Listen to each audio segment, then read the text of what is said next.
하나님의 은혜와 평안이 여러분과 함께 하시기를 빕니다. 옆에 같이 인사하겠습니다. 은혜 많이 받으세요.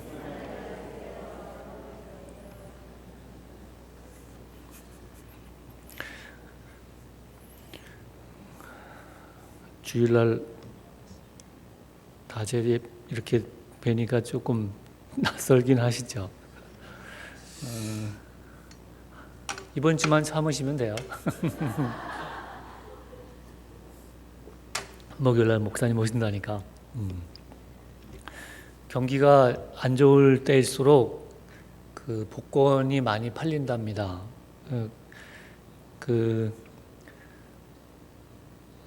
올해 아주 가장 최근 소식은 아닌데 월 복권 판매점 중에서 월 매출 10억이 넘는 곳이 있다고 그래요. 복권만 팔아갖고. 근데 10억을 보통 1,000원짜리로 한 장에 1,000원짜리로 계산해 보면 100만 장입니다. 한 사람이 뭐 몇 장씩 사는 경우도 있지만 어쨌든 확률적으로 보면 그 집에서 1등이 뭐 여러 번 나왔던 것 같은데 그러니까 그렇게 많이 팔리겠죠. 그 집만 갖고 계산을 해도 1등이 될 확률은 100만 분의 1입니다. 로또 복권에 당첨될 확률이 벼락 맞을 확률보다 더 어렵다고 그러더라고요. 확률적으로. 정말 그 1등이 되기가 그렇게 쉬운 일이 아니라는 것이죠.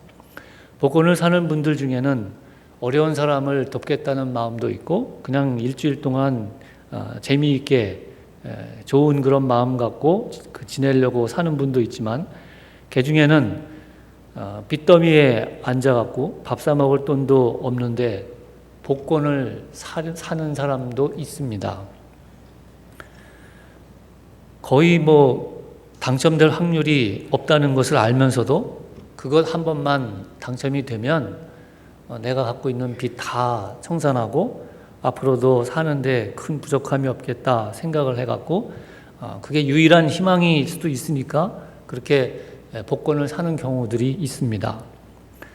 근데 그 복권이라는 것 자체가 의도적으로 사람을 속인 것은 아니지만 현실적으로 보면 가능성이 없는 거를 하도록 만든다는 점에서 거의 그럴 가능성이 적다는 점에서 사기나 다름없는 그런 부분이 있다는 것을 우리는 알 수가 있습니다. 안 될 가능성이 많은 것을 알면서도 금방 될 것 같다는 희망을 주어서 그 희망을 갖고 있는 사람을 괴롭게 고통스럽게 하는 일들이 우리 주변에 있습니다. 열심히 일을 하면 정규직 시켜줄게 하면서 정규직은 시켜주지 않고 일만 열심히 시키다가 아주 부려먹다가 내쫓김을 당하는 경우도 있고, 그리고 부모들은 가끔씩 아이들한테 갖고 싶은 것을 사주겠다고 했는데 계속 사주겠다는 말만 하고 정말 좀 여유가 되는데도 사주지 않고 계속 희망만 아이들한테 줄 때가 있습니다. 절박한 상황에서 벗어나려고 그 해결책이 있을까 찾는 사람이 그렇게 많이 모였는데 사실은 그 모인 장소에 정말 그것을 해결할 답은 없고 그 답을 찾고 있는 사람들을 오히려 이용하고 착취하려는 그런 사람들이 기승을 부리는 그런 세상은 누구도 원하지 않을 것입니다. 그런데 예수님 당시에 그런 것이 있었습니다. 베데스다 연못입니다. 많은 사람들이 거기에 모여 있었는데 대부분 시각장애인이나 아니면 혈기 마른 사람, 잘 움직이지 못하는 중증 장애인들이 거기에 있었습니다. 이유는 확실하지 않은 전설에 의하면 가끔씩 천사가 와서 물을 휘젓고 가는데 그때 물이 움직일 때 그 물에 제일 처음 들어가면 어떤 병에 걸렸든지 다 낫는다고 하는 전설이 전해 내려오고 있었습니다. 그리고 가끔 물이 움직일 때도 있었던 것 같고 그리고 그 물에 들어가서 치유 효과를 본 사람도 있기는 했었던 것 같습니다.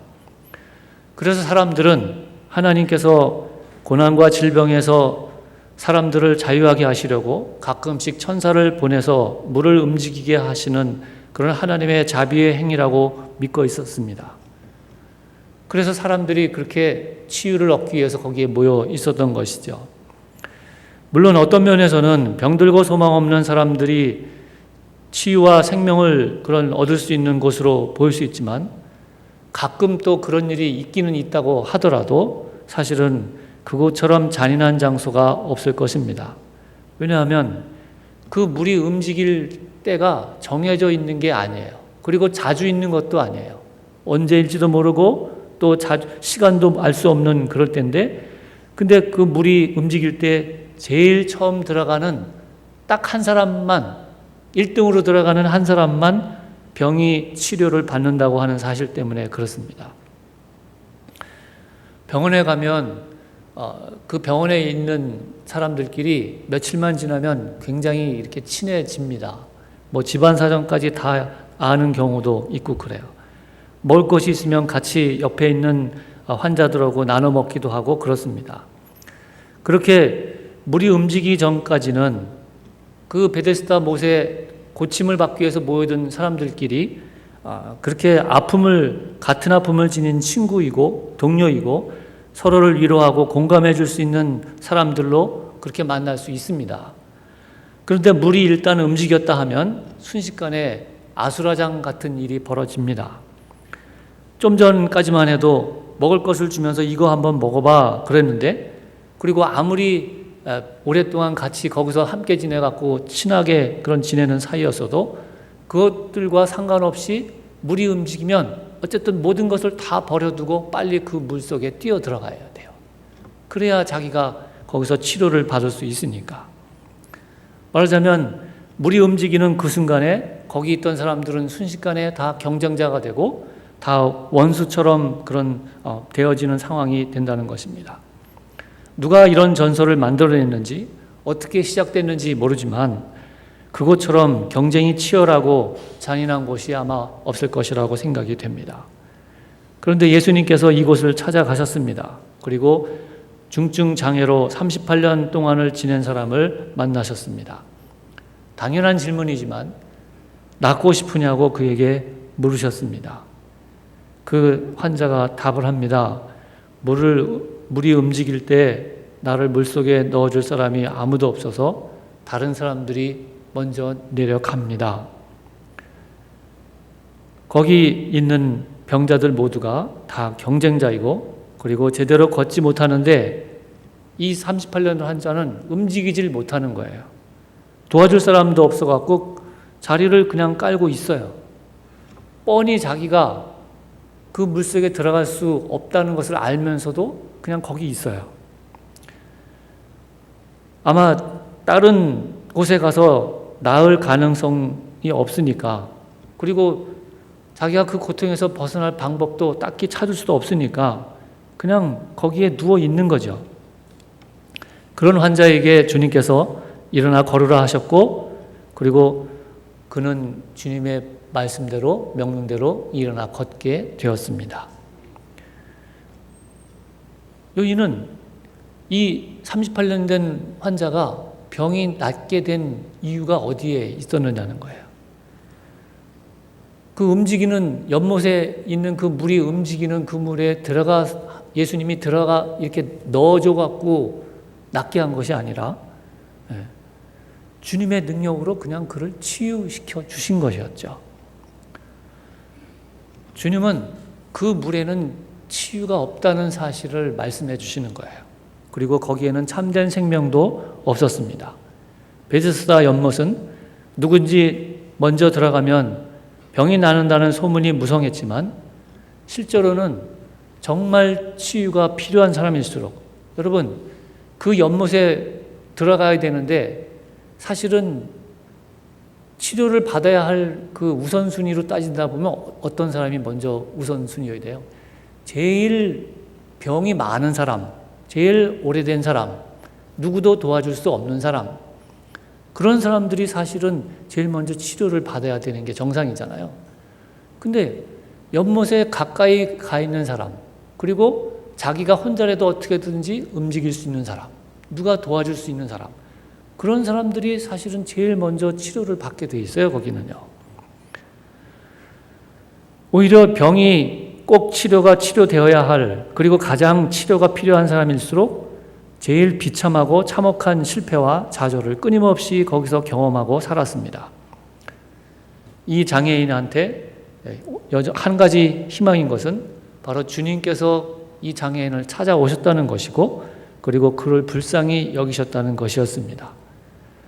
여러분, 거기에 그런 사람들한테 희망을 주는 연못물이 거기 들어가면 병이 다 나아 하면서 그런 희망이 있다고 이렇게 얘기는 되어졌어도, 혜택을 받는 사람이 정말 거기에 들어가고 싶은 그런 마음이 있다고 그래도 결국 이 환자를 고쳐주신 분은 예수님이셨다는 거예요.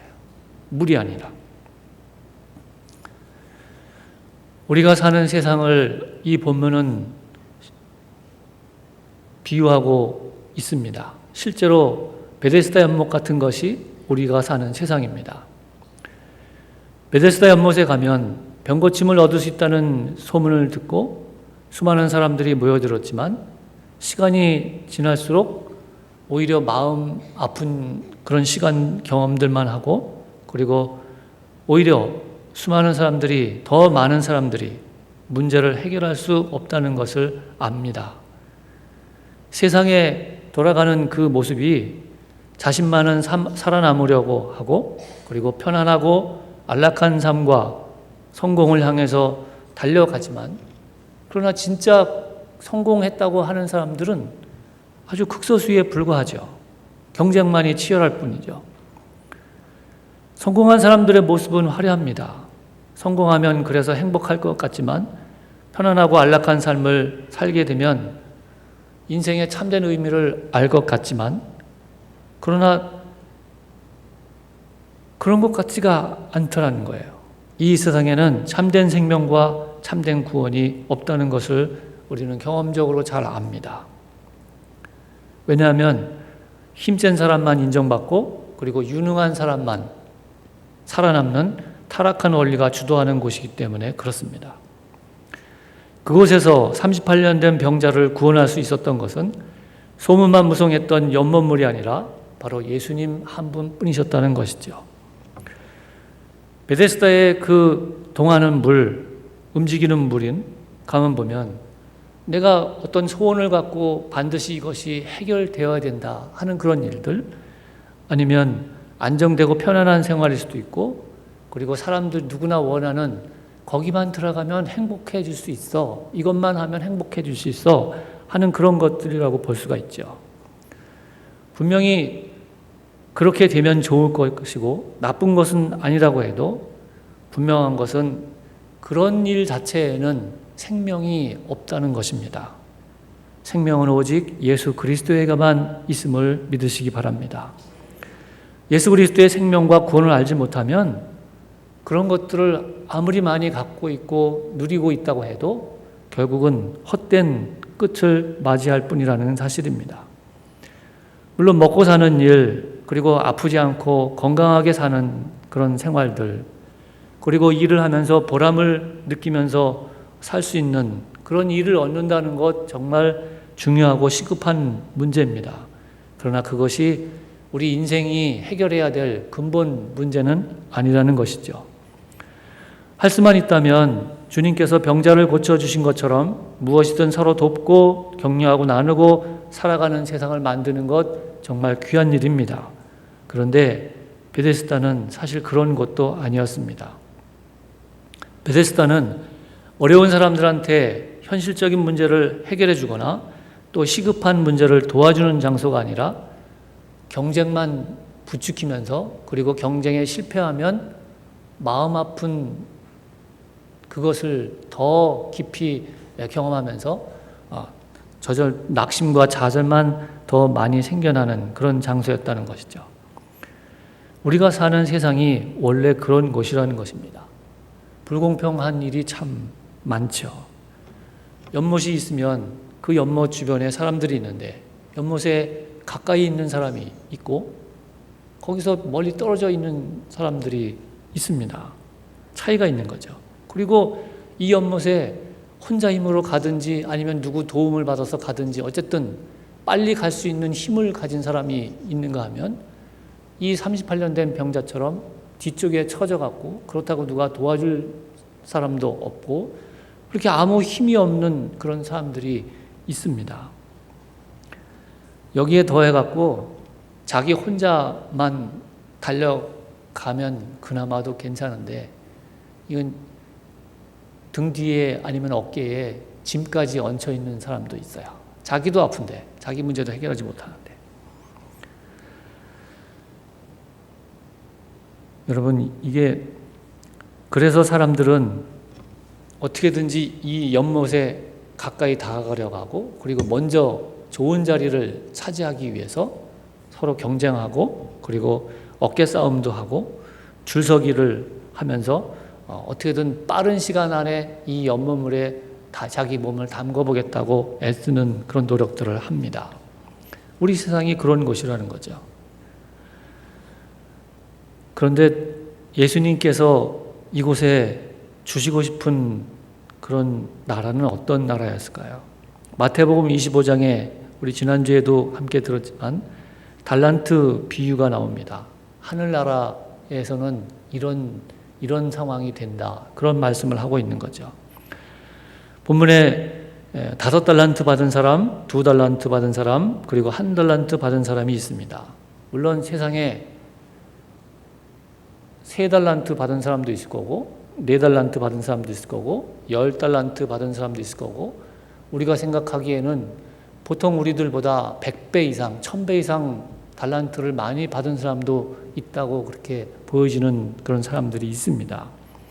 근데 왜 하나님께서 본문에처럼 5달란트, 2달란트, 1달란트를 대표적으로 예시해서 말씀을 하셨을까? 5달란트 가진 사람의 최대는 10개를 만들 수가 있습니다. 2를 가진 사람은 최대가 4개고 하나 가진 사람은 두 개까지 이렇게 남길 수가 있습니다. 잘 살펴보면 5 가진 사람이 좀 놀고 있으면 3을 가진 사람이 열심히 하면 6개가 돼갖고 3개 가졌지만 5이 놀고 있으면 6개가 돼갖고 이 사람을 앞설 수가 있어요. 이길 가능성이 있다는 거죠. 그리고 하나 가진 사람과 2 가진 사람은 하나 가진 사람이 열심히 하면 2 가진 사람 비슷하게 될 수도 있습니다. 근데 5이 놀고 있어도 2 가진 사람은 아무리 죽도록 발버둥 치면서 노력을 해도 4밖에 안 돼요. 넘어갈 수 없는 일들이 있다는 거죠. 세상에 그렇게 불공평해 보이는 일들이 꽤 있습니다. 어떤 사람은 부족한 것이 없이 다 가져서 내가 아무리 몸부림치면서 노력해도 따라갈 수 없는 경우들이 있습니다. 예전엔 집안이 좋으면 머리가 좀 나쁜 애들이 있어갖고 그래서 이게 가난해도 머리가 좋으면 열심히 해갖고 개천에서 용났다는 얘기들을 종종 들었습니다. 요즘은요, 부자들이 공부를 잘할 수 있는 환경을 잘 만들어줘갖고 부자들이 되게 공부도 잘합니다. 언제나 학교 가면 평상시 그냥 팡팡 노는 것 같은 그 친구가 있는데 시험 보기 얼마 전에부터 그냥 책 좀 뒤적뒤적 이렇게 하고 나면 내가 열심히 공부했는데도 나보다 성적이 좋게 나오는 애들이 있더라고요. 아이들은 얼굴이 예쁘고 잘생긴 애들을 얼천이라고 그러더라고요. 얼굴 천재 그러는데 이런 애들을 가만 보면 얼굴값 한다고 그래갖고 좀 성질이 이게 앙칼지거나 아니면 좀 괴팍한 고약한 성격을 가진 애들이라고 생각을 하면 좋겠는데 그런 애들이 성격도 좋은 경우들이 참 많아요. 그렇게 많은 것을 가졌을 것 같은 사람이 있습니다. 분배가 하나님께서 주신 것이 공평하지 않은 것 같다는 생각이 듭니다. 그런 사람들을 어떻게 이기라는 건지 이건 하나님이 세상을 너무 불공평하게 만들었다 이렇게 생각이 들 때가 많이 있어요. 근데요, 하나님은 불공평하신가요? 하나님은 공평하신가요? 하나님께서 공평하시다는 말은 우리에게 너 몇 개 가졌어? 이렇게 묻지 않으시고 하나님께서 우리에게 몇 개를 주셨는지를 기억을 하세요. 그 말이 그 말 아닌가요? 잘 살펴보면 전혀 다른 의미가 있습니다. 그리고 몇 개를 주셨는가 기억하시고 그 주신 것의 배 이상을 요구하지 않으신다는 것입니다. 성경에 보면 둘을 가지고 둘을 남긴 사람과 다섯을 가지고 다섯을 남긴 사람을 똑같이 칭찬하십니다. 잘하였도다 착하고 충성된 종아 네가 작은 것에 충성하였으니 하늘나라에서 나와 함께 먹으리라 상이 크리라. 다섯에게도 그러셨고 둘에게도 성경에 보면 글자 하나 틀리지 않고 똑같은 칭찬을 해주세요. 10개를 가진 사람이 10개를 남기면 어떻게 할까요? 똑같이 잘하였도다 착하고 충성된 종아 내가 작은 일에 충성하였으니 하늘나라에서 나와 함께 먹고 마시리라 상이 크리라. 1000개를 가진 사람에게도 똑같이 그러실 거예요. 1000개를 가진 사람한테도 똑같이 네가 작은 것에 충성하였으니. 그러면 하나 가진 사람이 하나를 남기면 뭐라고 말씀을 하실까요? 똑같이 잘하였도다 착하고 충성된 종아. 이런 말씀을, 이런 칭찬을 해 주실 것입니다.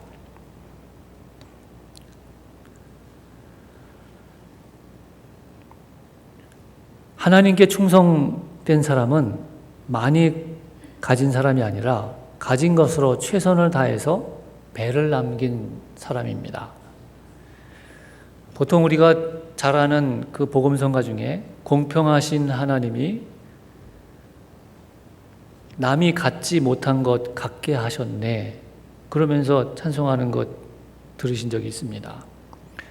여러분, 남한테 내가 이렇게 뒤처져 있는데 그래도 난 저 사람한테 없는 뭔가는 하나 있겠지. 짜내려고 하지 마십시오. 남보다 가진 것이 없어도 반쪽짜리여도 괜찮아요. 심지어는. 그냥 내가 갖고 있는 것 가지고 열심히 충성해서 배만 남기면 100개 가진 사람, 1000개 가진 사람 아니면 뭐 여기 비교도 할 수 없지만 10,000개 가진 사람이 10,000개 남겼을 때 하나님이 칭찬해 주시고 인정해 주신 것과 똑같은 칭찬을 우리에게도 해 주신다는 거예요. 믿으시기 바랍니다. 네.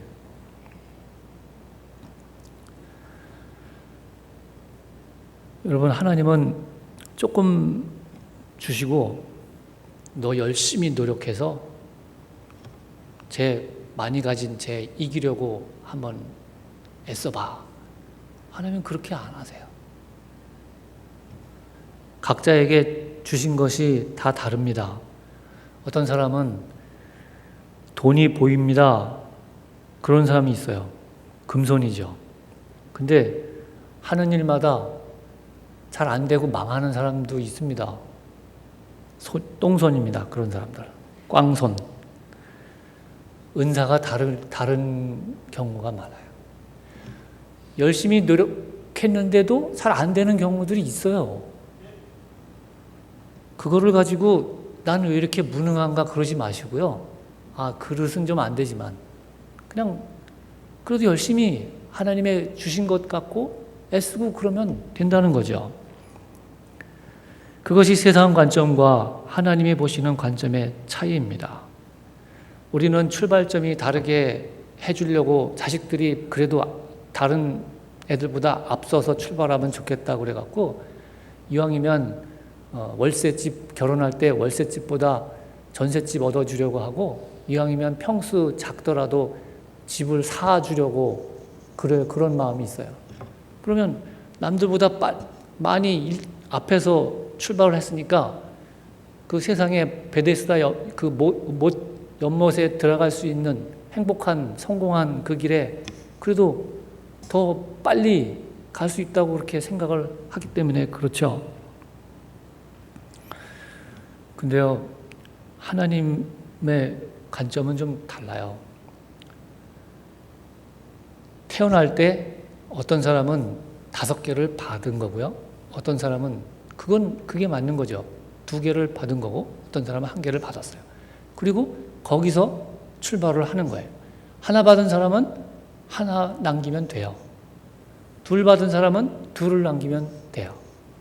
5 받은 사람은 5을 남기면 돼요. 우리는 근데 출발하면서 하나 남긴 사람은 하나 가졌으니까 하나 해갖고 겨우 2 가진 사람은 2 받아갖고 거기서 출발해서 2, 4개나 됐네. 5 가진 사람은 5에서 출발했으니까 5을 남기면 좋다. 그래갖고 이게 줄을 세우려고 하는 것이 우리들의 관점이죠. 그렇게 누가 더 많이 가졌나만 비교하려고 그렇게 합니다. 그래서 누가 더 많이 가졌는지, 큰 것을 가졌는지로 사람의 가치를 결정하려고 합니다. 하나님이 주신 것이 작으면 그 작은 것으로 배를 남기면 하나님은 기뻐하십니다. 작게 가졌어도 하나님께서 주셨다고 긍지를 갖고 충성하면서 성실하게 살면 되는 거죠. 여러분, 그리고 다른 사람들이 뭐라고 그래도요, 세상 누가 뭐라 그래도 내가 가진 것 갖고 사람들이 나를 그렇게 쪼그라든 인생으로 그렇게 보지 못하도록, 사람들이 이렇게 본다고 그래도 아니라고 하는 사실을 분명히 마음속에 붙잡고 사셔야 돼요. 사람들 보는 눈이 아니라 하나님이 보는 그런 시각을 우리 마음속에 가지라는 거죠. 여러분, 많이 가졌다고 해서 특별히 하나님이 사랑해 주셨다고 그렇게 생각하면서 교만하면 안 됩니다. 하나님이 요구하시는 게 많다는 거예요. 어떤 사람은요, 출발점에서 이 연못까지 가면 된다고들 생각을 하지만 세상에는요, 하나님은요, 너는 이 연못을 지나서까지 가야 할 사람이야, 이렇게 요구하시는 사람도 있어요. 조금 남들보다 가진 게 좀 많다고 생각하시는 분들은요, 이게 토끼하고 거북이 경주처럼 중간에 늦게 온다고, 다른 사람들 늦게 온다고 졸면 하나님 앞에 가면 책망 듣습니다. 세상이 그렇게 묻습니다. 너 뭐 할 줄 알아? 얼마 가졌어? 자네 얼마나 벌고 있나? 결혼하면 같이 살 집은 어떻게 구할 거야? 보통 이렇게 소유한 능력으로 평가합니다. 여러분, 그것 때문에 삶이 피곤하고 애들 결혼시킬 때 걱정하고 힘들어하고 그런 적 꽤 많으시죠? 여러분, 그래서 한계 받은 사람이 땅에 파묻은 이유가 그렇기 때문에 그래요. 인정하고 싶지 않은 거예요. 속상하고 드러내면 쪽팔리니까. 가만히 있으면 중간이라도 돼요. 남들한테 얘기하지 않으면. 근데요, 하나님은 그렇게 묻지 않으세요. 몇 개 가졌느냐가 아니라 몇 개 주셨는지를 기억하시고, 그리고 우리에게 너한테 내가 준 것만큼만 남기면 돼. 그러면 된다. 여러분, 생명이신 주님께서 그 연못을 찾으셨고 그곳의 병자에게 참 생명이 되어 주셨습니다. 그때 주님께서 거기를 찾아가신 거예요. 찾아가신 거예요. 주님은 어떻게 그 병자를 찾아가셨을까요? 병자가 주님을 만나서 고백했습니다. 나는 저기 들어갈 능력이 없고요. 그리고 누가 나를 저기다가 넣어줄 사람도 도와줄 사람도 없어요. 나는 무능해요. 나는 의지할 것이 없어요. 그것이 병자의 심령이었어요. 낮아진 상태가 됐죠. 하나님 도와주세요. 하나님만 의지하려는 그런 마음이 이 38년 된 중풍병자에게는 생겼던 거예요. 마음이 가난한 자는 복이 있나니 하나님의 나라가 그의 것이라. 하나님은 우리의 작은 신음에도 응답하시는 분이십니다. 이 38년 된 환자는 마음이 낮아지고 가난해지고 하나님만 의지하는 그런 심령의 상태가 된 것이죠. 그리고 거기에 주님께서 그를 찾아가셨던 거예요. 인간은 소망 없는 존재입니다. 움직이는 물에 들어갔다가 나와도 나중에 결국은 죽습니다. 예수가 없으면 부자가 돼도 아무것도 아니고 건강해도 아무것도 아니라는 사실을 인정할 수 있어야 됩니다. 모든 인간이 죄인이라고 하는 말 속에는 인간은 그렇게 절망적인 존재라고 하는 사실을 우리에게 말씀하고 있는 거예요. 그리고 그런 고백에 이르면 그때 드디어 하나님께서 나를 통해 일을 하시게 된다는 것이죠. 세상에 빛이 될 수 있는 복음의 능력을 그때 내가 경험하면서 살 수 있게 된다는 거예요. 참된 자유와 평안 그리고 생명을 얻으려면 모든 의가 오직 주님께 속해 있고 그리고 주님 외에는 아무것도 의롭지 않다고 고백하는 순간이 반드시 찾아와야 됩니다. 그리고 나의 모든 소유와 능력이 나의 모든 것이 주님으로부터 온 것이라고 하는 그런 통렬한 깨달음이 있어야만 합니다. 38년 된 병자처럼 물이 움직일 때 나는 갈 힘이 없고 그리고 나를 물속에 넣어줄 사람이 아무도 없어서 다른 사람들이 먼저 내려갑니다. 나에게는 소망이 없다는 깨달음, 나에게는 의지할 것이 아무것도 남아있지 않고 오직 하나님의 의만 바라볼 수밖에 없다고 고백하는 그 지점에 우리가 다가갈 수 있어야 됩니다. 정말 기도할 것은 우리는 보통 기도할 때 이런 기도를 많이 해요. 이 물이 움직일 때 하나님, 제가 뒤에 있지만 저에게 능력을 주셔서 남들보다 더 빠르게 여기를 들어갈 수 있게 해 주시든지 아니면 저를 이게 딱 잡아갖고 이렇게 해갖고 그냥 남들이 움직이기 전에 거기다 퐁당 빠쳐주세요. 그렇게 해주셨으면 좋겠어요. 보통 우리가 하는 기도의 내용이 그런 면이 있어요. 여러분, 연못에 안 들어가도 괜찮아요. 주님으로부터 오는 생명은요, 어디에 있든지 앞에 있어도 괜찮고 중간에 있어도 괜찮고 뒤에 있어도 괜찮습니다. 그러나 거기에 어디에 있든지 있는 그곳에서 하나님, 제게 소망이 없습니다. 저에게는 소망이 없습니다.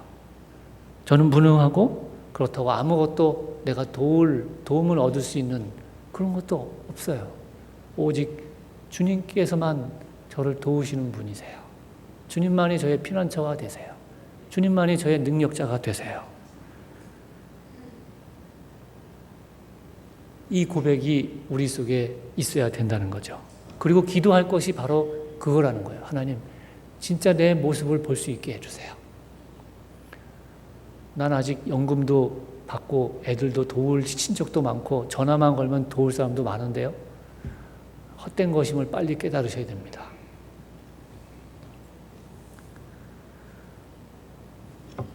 이렇게 하나님께 의지하는 그런 심령이 되면 주님께서 우리에게 찾아오신다는 거예요. 주의 은혜가 여러분과 함께 하시기를 주의 이름으로 축복합니다. 생명의 근원 되시는 하나님, 우리 눈에 보이는 형통 그리고 당장 얻어지는 열매만이 아니라 영원한 생명 되신 주님을 바라볼 수 있도록 이끌어 주옵소서. 예수 그리스도만이 우리의 참 생명이심을 고백합니다. 또한 우리의 교회가 예수의 생명이 흐르는 교회 되기를 간절히 바랍니다. 연약한 우리를 찾아서 만나주시고 그리고 그 생명의 역사가 우리를 통해서 나타나게 하옵소서. 예수 그리스도의 이름으로 기도하옵나이다. 아멘.